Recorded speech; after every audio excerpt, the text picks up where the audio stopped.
गोरी, ये देखो, आज से यही तुम्हारी माँ है। अच्छा, अब मुझे सताने की एक और तरकीब निकाल ली पापा ने। गोरी अपने पिता को जवाब दिए बिना ही अपने दोस्तों से मिलने चली गई। अरे गोरी, रुको, लगता है इस लड़की को फिर से गुस्सा आ गया।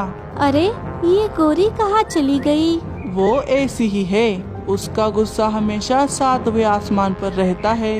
कोई बात नहीं, मैं अपने प्यार से उसे बदलने की कोशिश करूँगी। ठीक है।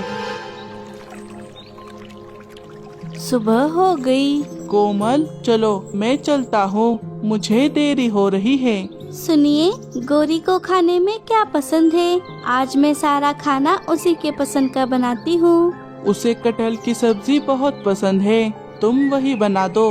मैं चलता हूँ, मुझे देरी हो रही है। गोरी के पिता काम पर चले जाते हैं। वो राजा जी के महल में मंत्री थे, इसीलिए गोरी को पैसों की कोई भी कमी नहीं थी। लेकिन उसकी माँ उसके बचपन में ही गुजर गई थी, इसीलिए गोरी को ना ही माँ का प्यार मिला, ना ही डांट। इसी वजह से गोरी धीरे धीरे घमंडी और पत्थर दिल बनती गई।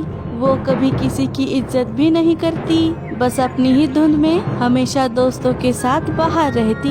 उसे किसी का ना ही डर था और ना ही फिक्र। इसी बात को ध्यान में रखते हुए उसके पिता ने दूसरी शादी कर ली, ताकि गोरी की परवरिश अच्छे से हो पाए। चलो, मैंने सारा खाना तो बना दिया है, लेकिन पता नहीं गोरी कब आएगी। उसे खाना अच्छा तो लगेगा ना? मैंने तो उसके लिए पहली बार ही खाना बनाया है, पता नहीं वो क्या कहेगी।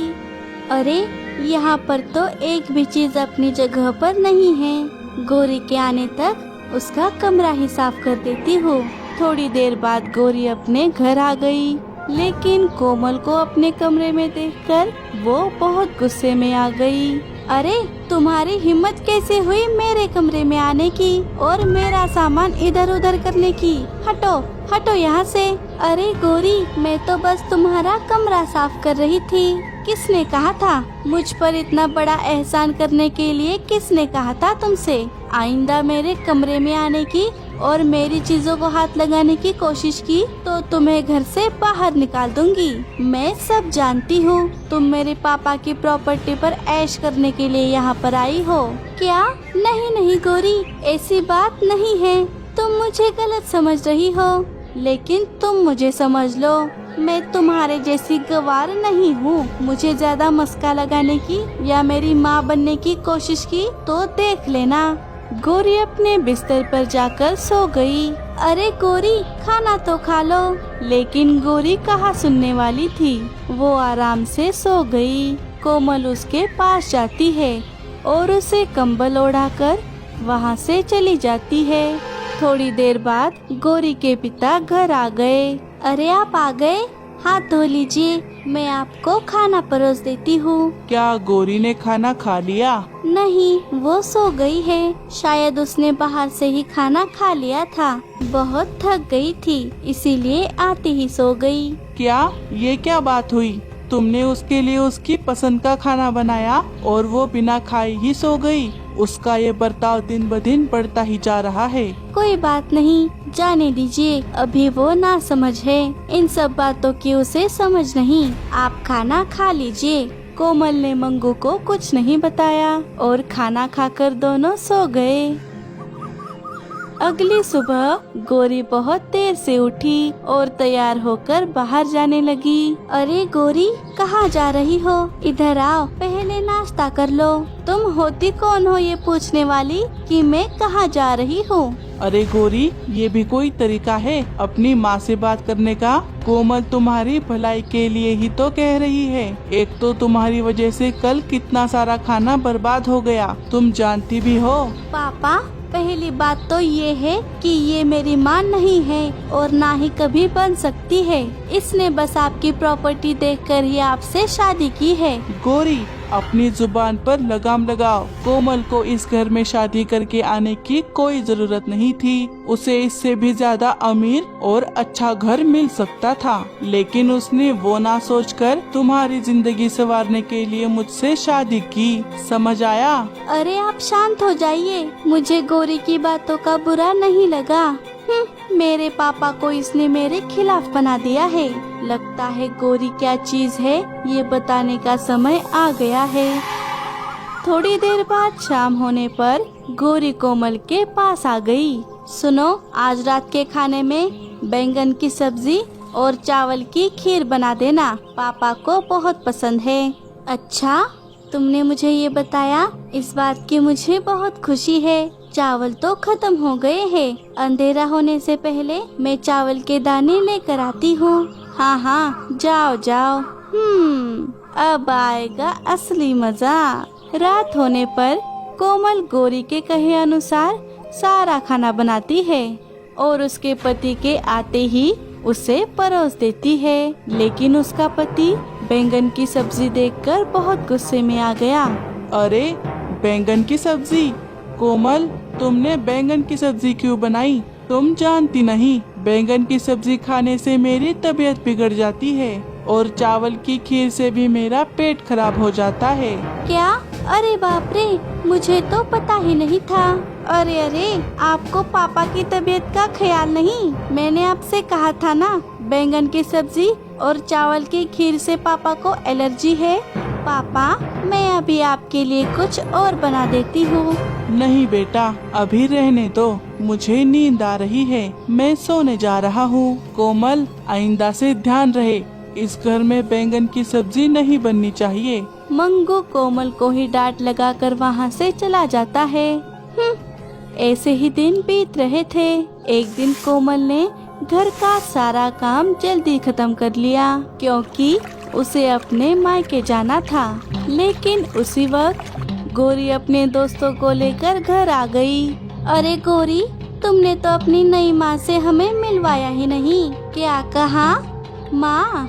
अरे वो तो मेरी नौकरानी बनने के भी लायक नहीं है। अच्छा, तो जरा अपनी नौकर माँ से हमारी भी सेवा करवा लो गौरी। ठीक है, अब देख मैं क्या करती हूँ। कोमल, अरे ओ कोमल, जरा यहाँ आओ। क्या हुआ गौरी, तुमने मुझे बुलाया? अरे ये तो हमारी ही उम्र की है, मुझे तो लगा था कि कोई बुढ़िया होगी। हाँ, मैंने ही बुलाया था, मेरे दोस्त आए हैं। हम सबके लिए पहले चाय, फिर नाश्ते में समोसे और बाद में पिज्जा बना दो। पिज्जा बनाना तो आता है ना तुम्हें, या फिर वो भी नहीं आता? ठीक है, मैं बना देती हूँ, जरा ठीक से बनाना, वरना कहीं पिज्जा को आलू का पराठा समझ के उसमें धनिया मत मिला देना। अब जाओ, मेरा मुंह क्या देख रही हो? कोमल चुपचाप चाय बनाने चली गई। देखा मेरी नौकरानी कैसे मेरे इशारों पर नाचती है। अरे गौरी, ऐसे उस बेचारी पर इतना जुल्म करना ठीक नहीं, मुझे तो ये सब अच्छा नहीं लग रहा। चुप कर लल्लू, तुझे क्या करना है? तो क्या उसका भाई है जो उसकी इतनी तरफदारी कर रहा है? और नहीं तो क्या, तुझे क्या करना है? चुपचाप ड्रामा देख। कोमल सबके लिए चाय बनाकर लाती है, लेकिन गौरी जानबूझकर चाय नीचे गिरा देती है और कोमल को साफ कराने के लिए कहती है। कोमल को इस बात का बहुत बुरा लगता है, लेकिन वो अपने मुंह से एक शब्द तक नहीं निकालती। गौरी के दोस्त मौज मस्ती करके गौरी को भी अपने साथ ले जाते हैं। हे ऊपर वाले, मैं ऐसा क्या करूं जिससे गौरी मुझे अपनी माँ मान ले, जिससे उसे मेरा प्यार समझ आए। मुझे तो लगा था मैं अपने प्यार और माँ की ममता से उसका दिल जीत लूंगी, लेकिन अब तो सब कुछ उल्टा ही हो रहा है। गौरी तो मुझसे और नफरत करने लगी है। कोमल को गौरी की बहुत चिंता सता रही थी, लेकिन गौरी को उसकी कोई फिक्र नहीं थी। एक दिन रोज की तरह गौरी अपने दोस्तों के साथ बाहर जा रही थी। सुनो गौरी, बाहर मौसम बहुत खराब है, जल्दी घर आ जाना। ओफो, जब देखो तब मेरे पीछे काव काव करती रहती है। गोरी वहाँ से चली गई। चलो गोरी, आज जरा दूसरे इलाके में चलते हैं। मैंने सुना है वहाँ पर बहुत ही खट्टी बेरियां मिलती है। ठीक है, चलो, मजा आएगा। दोनों उड़ते उड़ते थोड़ी दूर आ जाती है। ये देख गोरी, यहाँ पर कितनी सारी बेरियां हैं। चल इन्हें तोड़ लेते हैं। दोनों बेरियां खाने लगी। बेरियां खाने के चक्कर में उन्हें वक्त का पता ही नहीं चला। सुन लखा, मेरे पेट में चूहे कूद कूद कर हल्ला मचा रहे हैं। तो उनको ही खा लीजिए ना भाई। अरे खाने के साथ मजाक नहीं, आज मुझे एक अच्छा सा शिकार तुझे लाकर देना ही होगा, वरना पेट के चूहे नहीं तुझे ही खा जाऊंगा। नहीं नहीं, हमारे इलाके में तो कोई शिकार नहीं है। अब लगता है राजा के ही इलाके में जाना होगा। मैं आपके लिए बहुत अच्छा शिकार ले आऊंगा। लखा बोले। लखा चील शिकार खोजने चला गया। इधर कोमल गोरी की चिंता किए जा रही थी। अरे ये गोरी कहाँ रह गई? मुझे तो उसकी बहुत चिंता हो रही है। मुझे जाकर देखना ही होगा। कोमल गोरी को ढूंढने चली गई। गोरी, तेरी माँ तो बड़ी ही चालबाज लग रही थी। अरे तेरी प्रॉपर्टी ही खाने आई है वो। हाँ सुंदरी, मेरे तो नाक में दम कर कर रखा है उसने। जब देखो तब गोरी कहाँ जा रही हो? गोरी क्या कर रही हो? गोरी खाना खा लो। हमेशा मुझ पर नजर रखती रहती है। उसका मैं क्या करूं मुझे समझ नहीं आ रहा। उसका कुछ ना कुछ तो करना ही पड़ेगा। दोनों बातें कर ही रही थी, तभी लखा चील उन दोनों को देख लेता है और उन पर हमला करने के लिए उनके पास आने लगता है। चील को आते हुए सुंदरी देख लेती है। अरे बाप रे, चील भागो। अरे सुंदरी, कहाँ जा रही हो? सुंदरी वहाँ से भाग गई, लेकिन गोरी लखा के चुंगल में फंस गई। छी ससुर, भाग गई तुम्हारी दोस्त। कोई बात नहीं, तुम तो हो ना। जब मैं तुझे ले जाऊंगा तो मेरे बॉस तो बहुत ज्यादा खुश हो जाएंगे। नहीं नहीं, मुझे छोड़ दो। हे ऊपर वाले, अब मैं क्या करूं? छोड़ दो मुझे मत मारो। लखा गोरी को मारने ही वाला था, लेकिन तभी कोमल वहाँ पर आ गई। रुको, मेरी बेटी को छोड़ दो। तुम चाहो तो उसके बदले मुझे खा लो।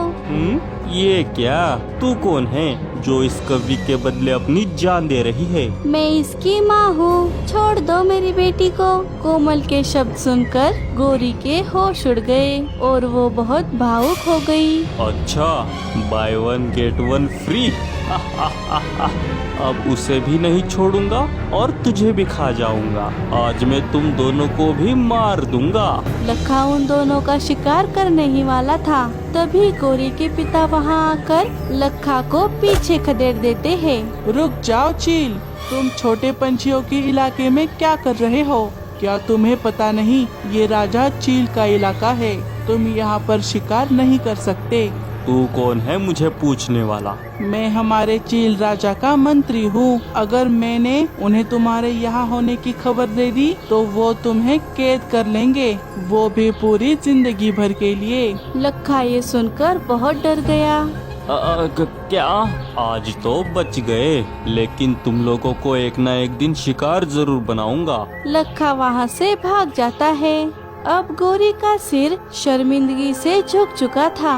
उसे अपनी सारी गलतियाँ समझ आ गई थी। माँ, तुमने मुझे क्यों बचाया? मैं तुम्हारी बेटी बनने के लायक नहीं हूँ। मैंने हमेशा तुम्हें पराया समझा और हमेशा तुम्हें ताने मारे। फिर भी आज तुमने मेरी ढाल बनकर मेरी रक्षा क्यों की? क्योंकि गोरी, मैंने भले ही तुम्हें जन्म नहीं दिया, लेकिन तुम्हारे लिए मेरे दिल में हमेशा माँ की ममता रही है। गोरी, आज तुमने मुझे माँ कहकर मुझे बहुत बड़ी खुशी दी है। मेरी सारी परेशानी खत्म कर दी है। गोरी, तुम्हें अपनी गलती समझ आ गई। इस बात की खुशी मुझसे और ज्यादा किसी को हो ही नहीं सकती। चलो, अब हमें घर जाना चाहिए। सभी अपने घर आ गए। अब गोरी कोमल के साथ बिल्कुल एक सहेली की तरह हंसी खुशी से रहने लगी। कहा था मैंने, कहा था मैंने, लेकिन तू शिकार नहीं ला पाया। लखा मेरे भाई।